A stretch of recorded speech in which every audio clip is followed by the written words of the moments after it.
Chapter 11 Photosynthesis in Higher Plants. All animals, including human beings, depend on plants for their food. Have you ever wondered from where plants get their food? Green plants, in fact, have to make or rather synthesize the food they need, and all other organisms depend on them for their needs. The green plants make or rather synthesize the food they need through photosynthesis and are therefore called autotrophs. You have already learned that the autotrophic nutrition is found only in plants, and all other organisms that depend on the green plants for food are heterotrophs. Green plants carry out photosynthesis, a physiochemical process by which they use light energy to derive the synthesis of organic compounds. Ultimately, all living forms on Earth depend on sunlight for energy. The use of energy from sunlight by plants doing photosynthesis is the basis of life on Earth. Photosynthesis is important due to two reasons. It is the primary source of all food on Earth. It is also responsible for the release of oxygen into the atmosphere by green plants. Have you ever thought what would happen if there were no oxygen to breathe?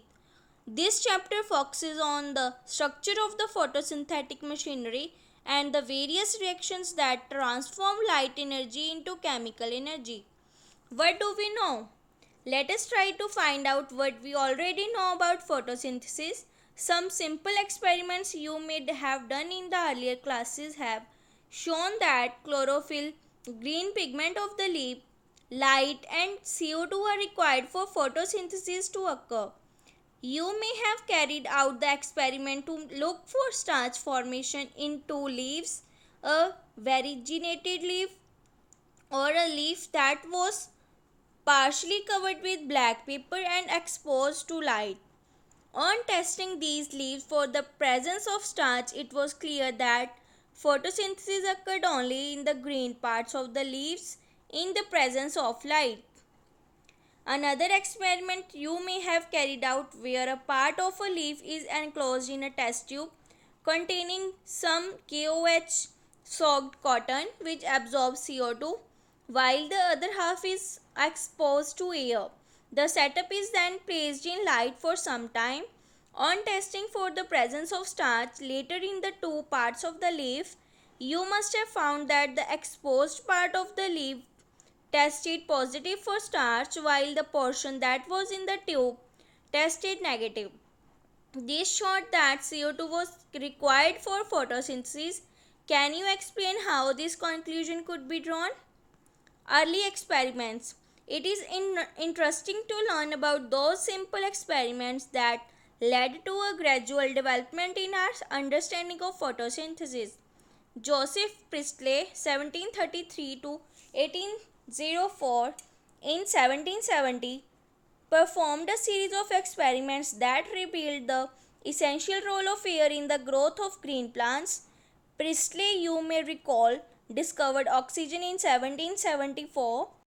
Priestley observed that a candle burning in a closed space, a bell jar, soon gets extinguished. Similarly, a mouse would soon suffocate in a closed space. He concluded that a burning candle or an animal that breathed the air both somehow damaged the air. But when he placed a mint plant in the same bell jar, he found that the mouse stayed alive and the candle continued to burn.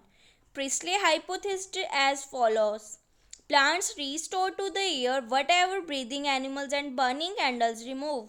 Can you imagine how Priestley would have conducted the experiment using a candle and a plant? Remember, he would need to rekindle the candle to test whether it burns after a few days. How many different ways can you think of to light the candle without disturbing the setup? Using a similar setup as the one used by Priestley, but by placing it once in the dark and once in the sunlight, Jan Ingenhousz 1730 to 1799 showed that sunlight is essential to the plant process that somehow purifies the air followed by burning candles or breathing animals. Engine House, in an elegant experiment with an aquatic plant, showed that in bright sunlight, small bubbles were formed around the green parts, while in the dark they did not. Later, he identified these bubbles to be of oxygen. Hence, he showed that it is only the green part of the plants that could release oxygen. It was not until about 1854 that Julius von Sachs provided evidence for production of glucose when plants grow. Glucose is usually stored as starch. His later studies showed that the green substance in plant chlorophyll as we know it now, is located in special bodies, later called chloroplast, within plant cells. He found that the green parts in plants is where glucose is made and that the glucose is usually stored as starch. Now consider the interesting experiment done by T.W. Engelmann 1843 to 1909. Using a prism, he split light into its spectral components and then illuminated a green alga, Cladophora. Placed in a suspension of aerobic bacteria, the bacteria were used to detect the sites of oxygen evolution. He observed that the bacteria accumulated mainly in the region of blue and red light of the split spectrum. A first action spectrum of photosynthesis was thus described. It resembles roughly the absorption spectra of chlorophyll A and B. By the middle of the 19th century, the key features of plant photosynthesis were known, namely that plants could use light energy to make carbohydrates from CO2 and water. The empirical equation representing the total process of photosynthesis for oxygen evolving organism was then understood as CO2 plus water in presence of light goes to CH2O plus oxygen, where CH2O represents a carbohydrate, example glucose, a 6 carbon sugar. A milestone contribution to the understanding of photosynthesis was that made by a microbiologist Cornelius von Neil 1897 to 1985, who based on his studies of purple and green bacteria demonstrated that photosynthesis is essentially a light dependent reaction in which hydrogen from a suitable oxidizable compound reduces carbon dioxide to carbohydrates. This can be expressed by 2H2A plus CO2 in presence of light goes to 2A plus CH2O plus H2O. In green plants, water is the hydrogen donor and is oxidized to oxygen. Some organisms do not release oxygen during photosynthesis. When H2S instead is the hydrogen donor for purple and green sulfur bacteria, the oxidation product is sulfur or sulfate depending on the organism and not oxygen. Hence, he inferred that the oxygen evolved by the green plant comes from water, not from carbon dioxide. This was later proved by using radioisotope techniques. The correct equation that would represent the overall process of photosynthesis is therefore 6CO2 plus 12H2O in presence of light goes to C6H12O6 plus 6H2O plus 6O2, where C6H12O6 represent glucose. The oxygen released is from water. This was proved using radioisotope techniques. Note that this is not a single reaction but description of a multiple step process called photosynthesis. Can you explain why 12 molecules of water as substrates are used in the equation given above? Where does photosynthesis takes place? You would of course answer in the green leaf or in the chloroplast. Based on what you earlier read in chapter 8, you are definitely right. Photosynthesis does take place in the green leaves of plants, but it does so place also in other green parts of the plants. Can you name some other parts where you think photosynthesis may occur? You would recollect from previous unit that the mesophyll cells in the leaves have a large number of chloroplasts. Usually the chloroplasts align themselves along the walls of the mesophyll cells such that they get the optimum quantity of the incident light. When do you think the chloroplast will be aligned with their flat surface parallel to the walls? When would they be perpendicular to the incident light? You have studied the structure of chloroplast in chapter 8. Within the chloroplast, there is a membranous system consisting of grana, the stroma lamellae, and the matrix stroma. There is a clear division of labor within the chloroplast. The membrane system is responsible for trapping the light energy and also for the synthesis of ATP and NADPH. In stroma, enzymatic reactions synthesize sugar, which in turn forms starch. The former set of reactions, since they are directly light driven, are called light reactions. The latter are not directly light driven but are dependent on the products of light reaction ATP and NADPH. Hence, to distinguish the latter, they are called by convention as dark reactions, carbon reactions.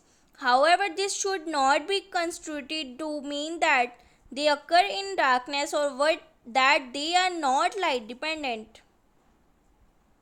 How many types of pigments are involved in photosynthesis? Looking at plants, have you ever wondered why and how there are so many shades of green in their leaves, even in the same plant? We can look for an answer to this question by trying to separate the leaf pigments of any green plant through paper chromatography. A chromatographic separation of the leaf pigment shows that the color that we see in leaves is not due to a single pigment but due to four pigments. Chlorophyll A, bright or blue-green in the chromatogram. Chlorophyll B, yellow-green. Xanthophylls, yellow. And carotenoids, yellow to yellow-orange. Let us now see what roles various pigments play in photosynthesis. Pigments are substances that have an ability to absorb light at specific wavelengths. Can you guess which is the most abundant plant pigment in the world? Let us study the graph showing the ability of chlorophyll A pigment to absorb lights of different wavelength. Of course, you are familiar with the wavelength of visible spectrum of light as well as the Vibgyor. From 11.3 figure, can you determine the wavelength at which chlorophyll A shows the maximum absorption? Does it show another absorption peak at any other wavelengths too? If yes, which one?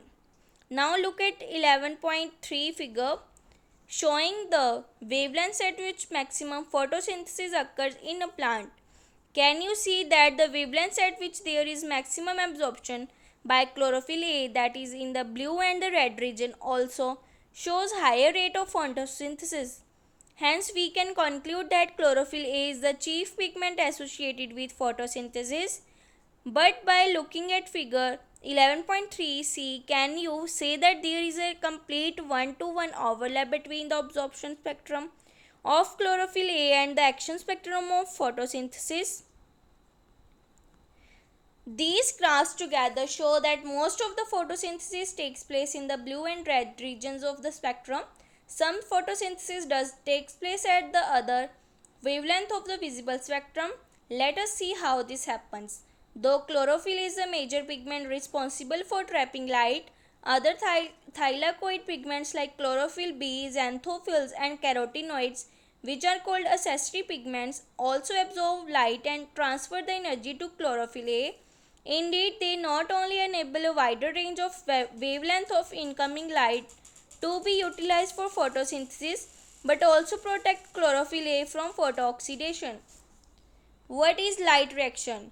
Light reaction or the photochemical phase include light absorption, water splitting, oxygen release and the formation of high energy chemical intermediates ATP and NADPH.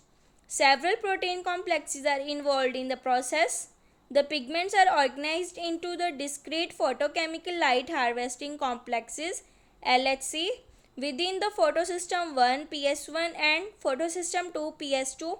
These are named in the sequence of their discovery and not in the sequence in which they function during the light reaction. The LHC are made up of hundreds of pigment molecules bound to proteins. Each photosystem has all the pigments except one molecule of chlorophyll A, forming a light harvesting system also called antennae. These pigments help to make photosynthesis more efficient by absorbing different wavelengths of light. The single chlorophyll A molecule forms the reaction center. The reaction center is different in both the photosystems. In PS1, the reaction center chlorophyll A has an absorption peak at 700 nanometer. hence is called P700, while in PS2 it has absorption maxima at 680 nanometer and is called P680. The electron transport. In photosystem 2, the reaction center chlorophyll A absorbs 680 nanometer wavelength of red light, causing electrons to become excited and jump into an orbit further from the atomic nucleus. These electrons are picked up by an electron acceptor which passes them to an electron transport system consisting of cytochromes. This movement of electrons is downhill in terms of an oxidation reduction or redox potential scale. The electrons are not used up as they pass through the electron transport chain but are passed on to the pigments of the photosystem PS1. Simultaneously, electrons in the reaction center of PS1 are also excited when they receive red light of wavelength 700 nanometer and are transferred to another acceptor molecule that has a greater redox potential. These electrons then are moved downhill again, this time to a molecule of energy rich NADP plus. The addition of these electrons reduces NADP plus to NADPH plus hydrogen, and this whole scheme of transfer of electrons starting from the PS2 uphill to the acceptor, down the electron transport chain to PS1, excitation of electrons, transfer to another acceptor, and finally downhill to NADP positive, reducing it to NADPH plus H positive is called the Z scheme due to its characteristic shape. This shape is formed when all the carriers are placed in a sequence on a redox potential scale. Splitting of water. You would then ask, how does PS2 supply electrons continuously? The electrons that were moved from photosystem 2 must be replaced. This is achieved by electrons available due to splitting of water. The splitting of water is associated with the PS2. Water is split into 2H positive O and electrons. This creates oxygen, one of the net products of photosynthesis. The electrons needed to replace those removed from photosystem 1 are provided by photosystem 2. 2H2O goes to 4H positive plus oxygen plus 4 electrons. We need to emphasize here that the water splitting complex is associated with the PS2, which itself is physically located on the inner side of the membrane of the thylakoid. Then where are the protons and oxygen formed likely to be released? In the lumen or on the outer side of the membrane? Cyclic and non-cyclic photophosphorylation. Living organisms have the capability of extracting energy from oxidizable substances and store this in the form of bond energy. Special substances like ATP carry this energy in their chemical bonds. The process through which ATP is synthesized by cells in mitochondria and chloroplast is named photophosphorylation. Photophosphorylation is the synthesis of ATP from ADP, an inorganic phosphate in the presence of light.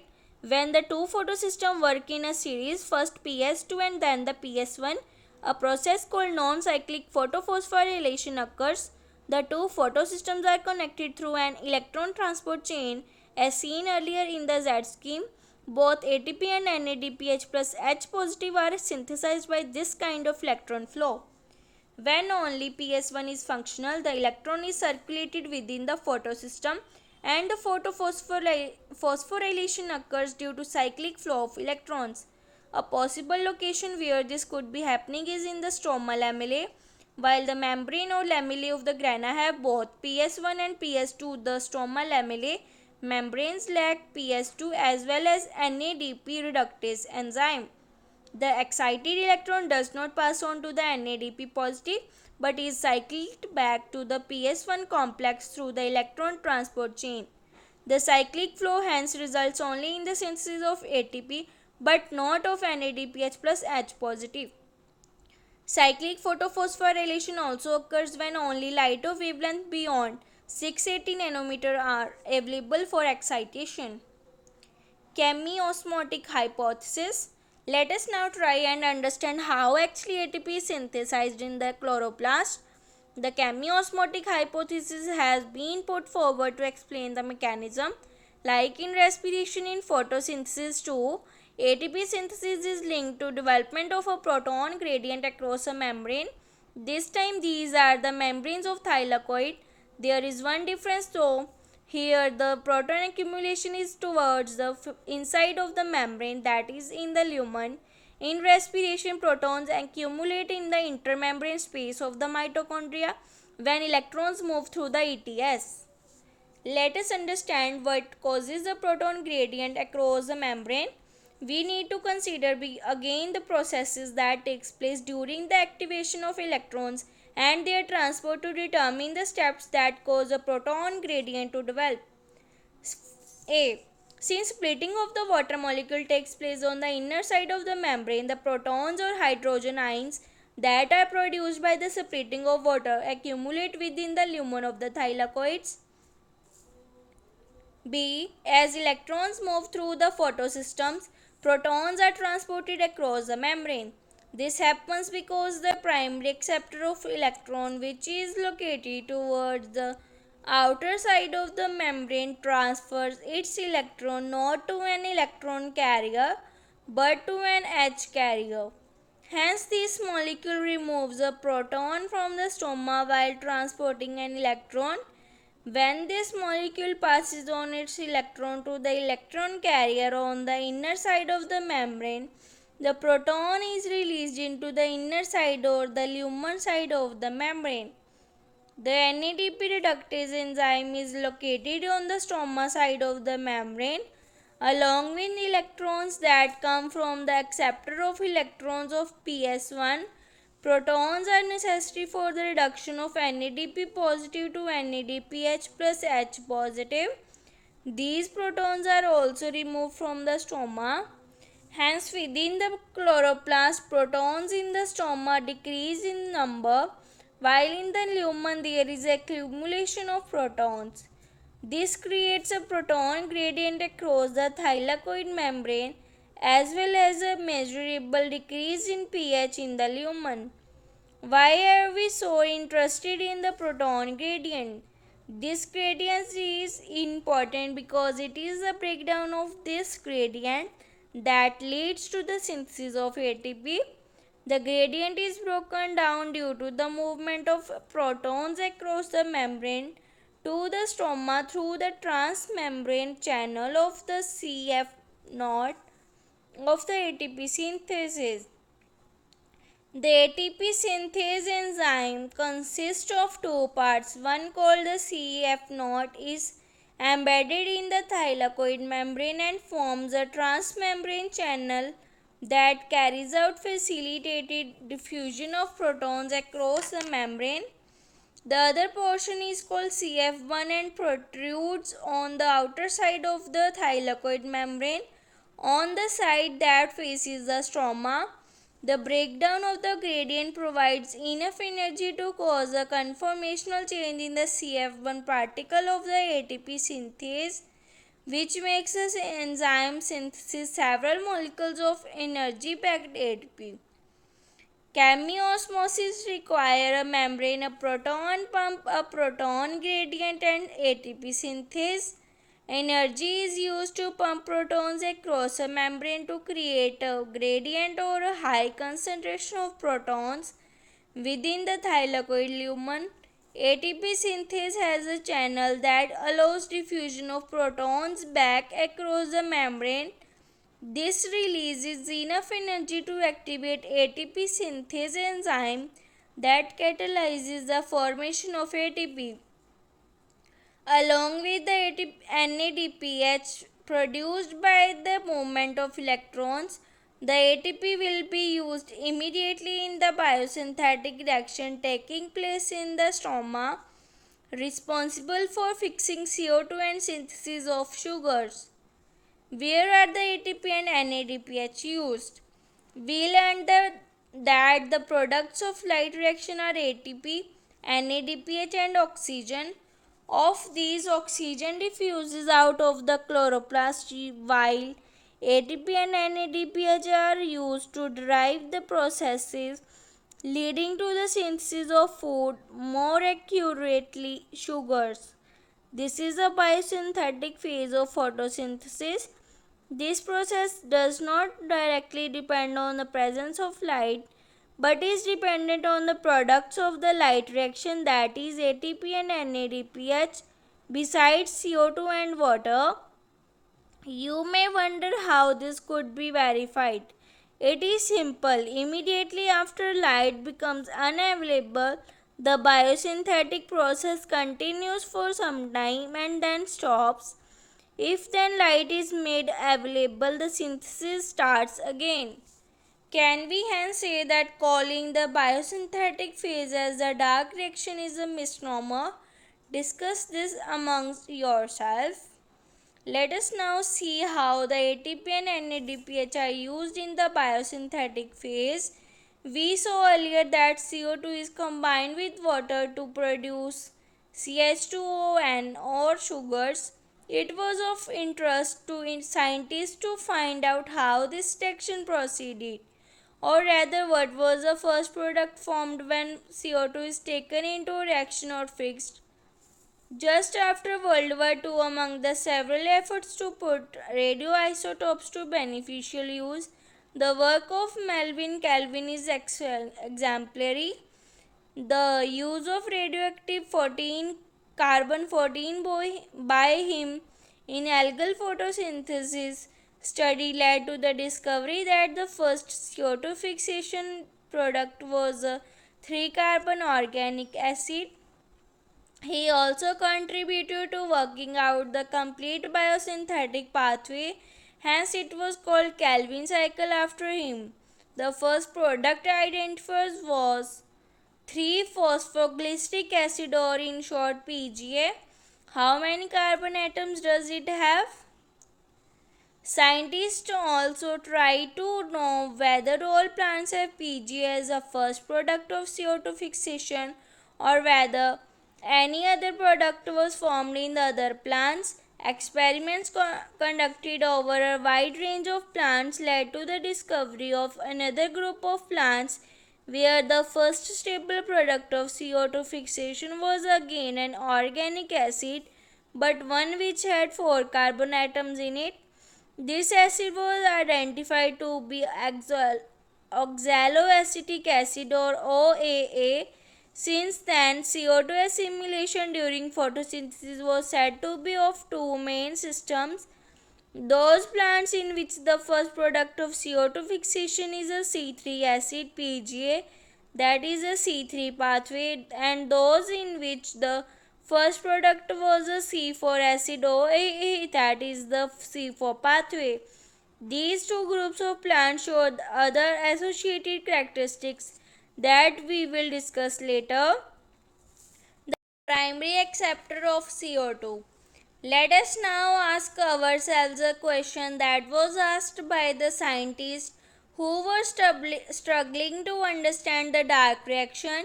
How many carbon atoms would a molecule have which, after accepting fixing CO2, would have 3 carbons of PGA?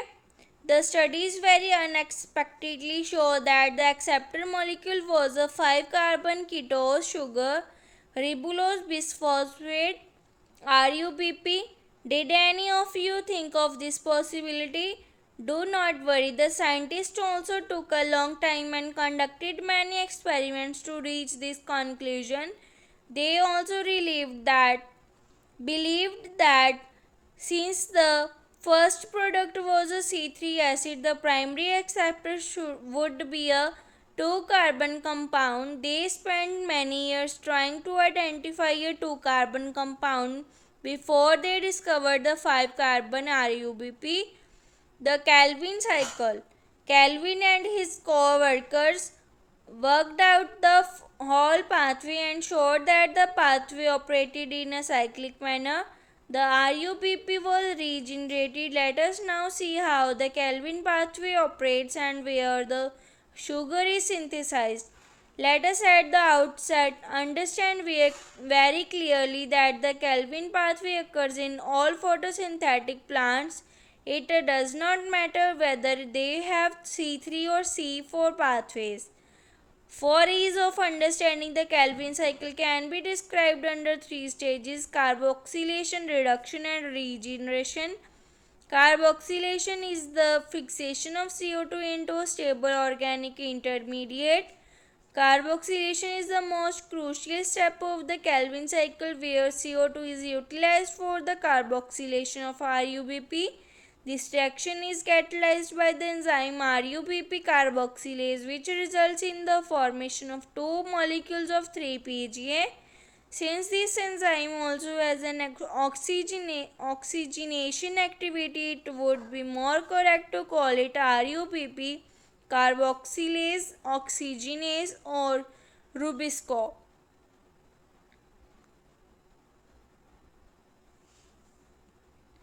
Reduction. These are a series of reactions that lead to the formation of glucose. The steps involved utilization of two molecules of ATP for phosphorylation and two of NADPH for reduction per CO2 molecule fixed.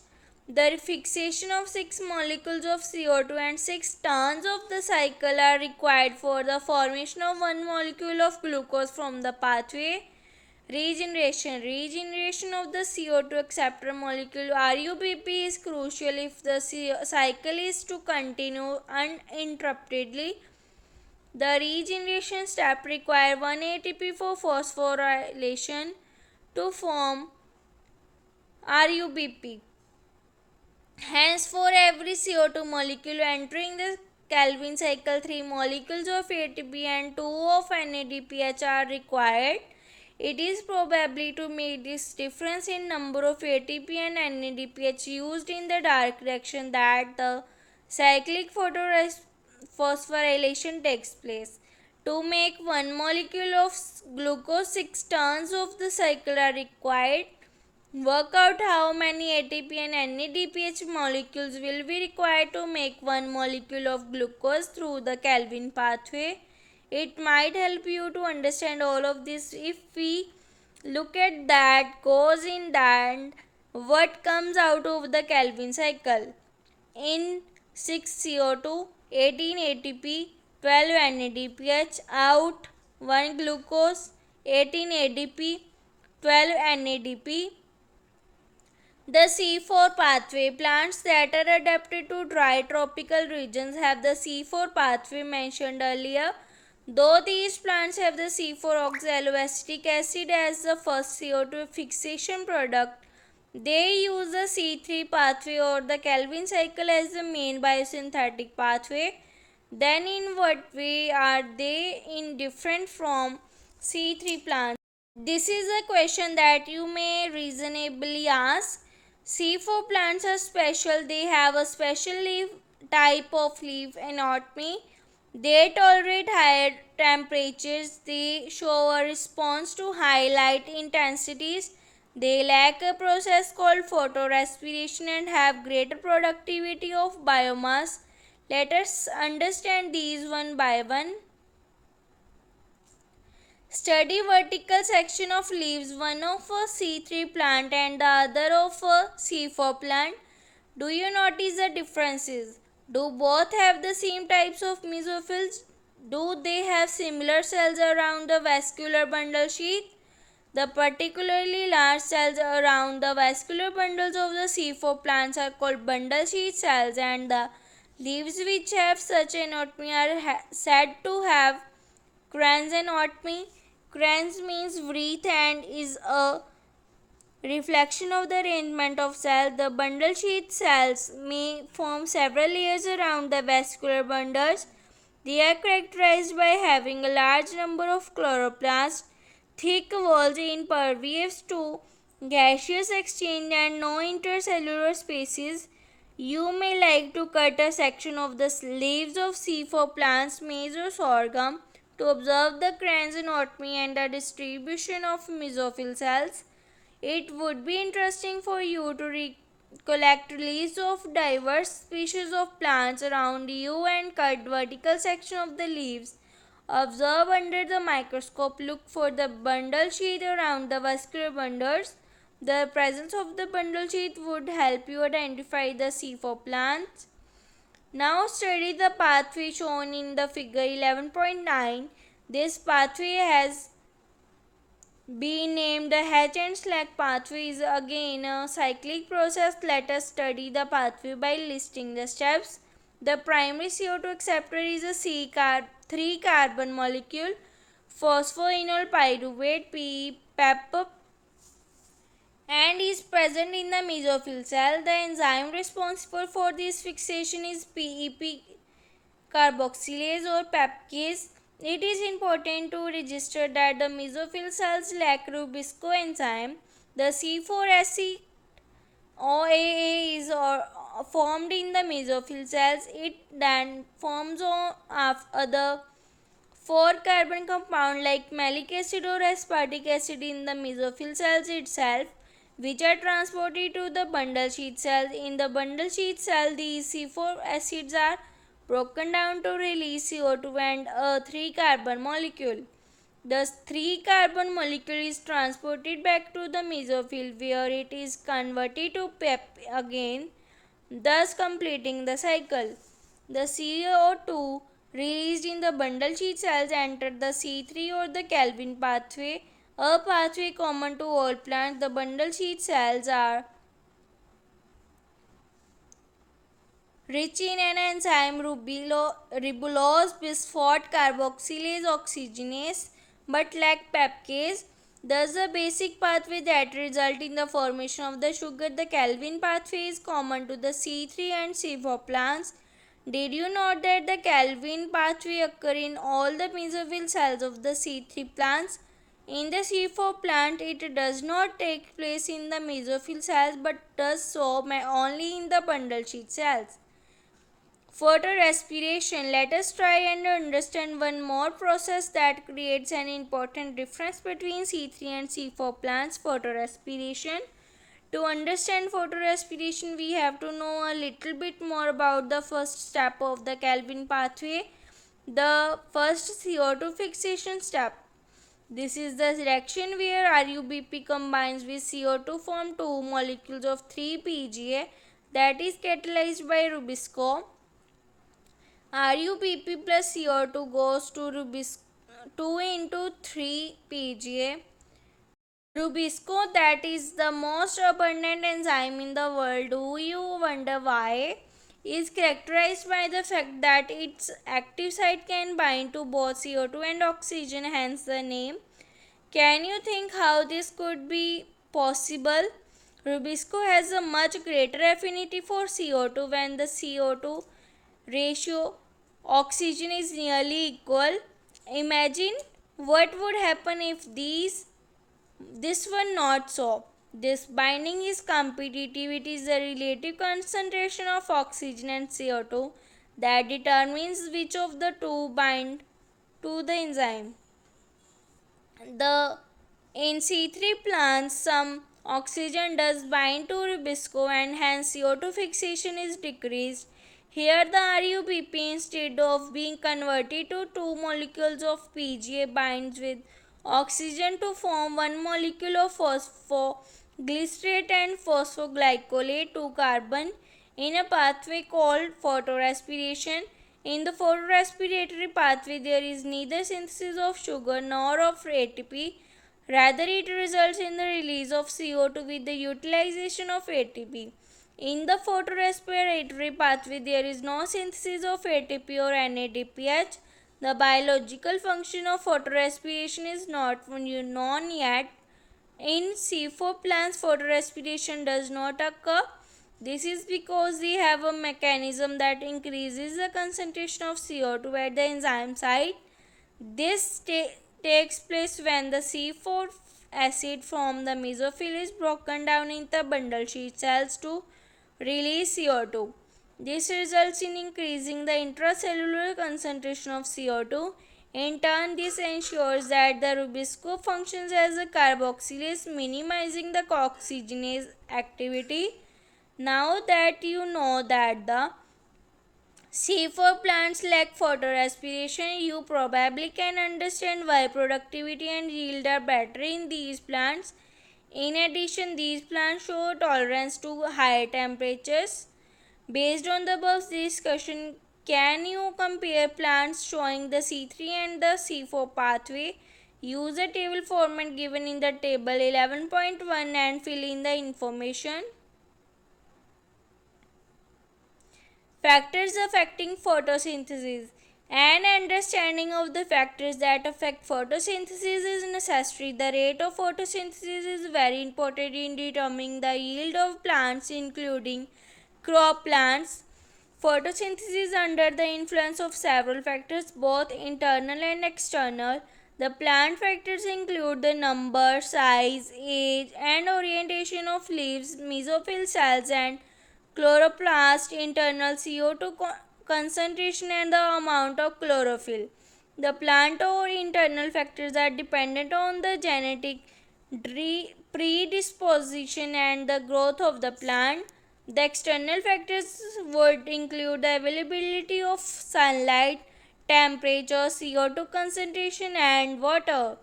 As a plant photosynthesis, all these factors will simultaneously affect its rate. Hence, though several factors interact and simultaneously affect photosynthesis or CO2 fixation, usually one factor is the major cause or is the one that limits the rate. Hence, at any point, the rate will be determined by the factor available at suboptimal levels.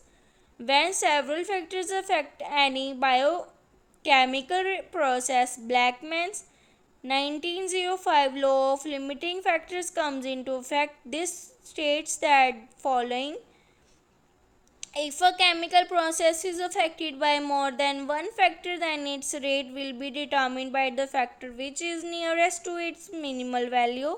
It is a factor which directly affects the process if its quantity is changed. For example, despite the presence of a green leaf and optimal light and CO2 conditions, the plant may not photosynthesis if the temperature is very low. This leaf, if given the optimal temperature, will start photosynthesis. Light. We need to distinguish between light quantity, light intensity, and the duration of exposure to light while discussing light as a factor that affects photosynthesis. There is a linear relationship between incident light and CO2 fixation rates at low light intensities. At higher light intensity, gradually the rate does not show further increase as other factors become limiting. What is interesting to note is that light saturation occurs at 10% of the sunlight. Hence, except for plants in shade or in dense forest, light is really a limiting factor in nature. Increase in incident light beyond a point causes a breakdown of chlorophyll and a decrease in photosynthesis. Carbon dioxide concentration. Carbon dioxide is a major limiting factor for photosynthesis. The concentration of CO2 is very low in the atmosphere, between 0.03 and 0.04%. Increase in concentration up to 0.05% can cause an increase in CO2 fixation rates. Beyond this, the levels can become damaging over longer periods. The C3 and C4 plants respond differently to CO2 concentrations. At low light conditions, neither ground group responds to high CO2 conditions. At high light intensity, both C3 and C4 plants show increase in the rates of photosynthesis. What is important to note is that the C4 plants show saturation at 360 microliters, while C3 responds to increased CO2 concentration and saturation is seen only beyond 450 microliters. Thus, current availability of CO2 levels is limiting to the C3 plants. The fact that C3 plants respond to higher CO2 concentration by showing increased rates of photosynthesis, leading to higher productivity, has been used for some greenhouse crops such as tomatoes and bell pepper. They are allowed to grow in carbon dioxide enriched atmosphere that leads to higher yield. Temperature. The dark reaction being enzymatic are temperature controlled. Though the light reactions are also temperature sensitive, they are affected to a much lesser extent. The C4 plants respond to higher temperatures and the show higher rate of photosynthesis, while C3 plants have a much lower temperature optimum. The temperature optimum for photosynthesis of different plants also depends on the habitat that they are adapted to. Tropical plants have a higher temperature optimum than the plants adapted to temperate climates. Water. Even though water is one of the reactants in the light reaction, the effect of water as a factor is more through its effect on the plant rather than directly on photosynthesis. Water stress causes the stomata to close, hence reducing the CO2 availability. Besides, water stress also makes leaves wilt, thus reducing the surface area of the leaves and their metabolic activity as well. Thanks for watching.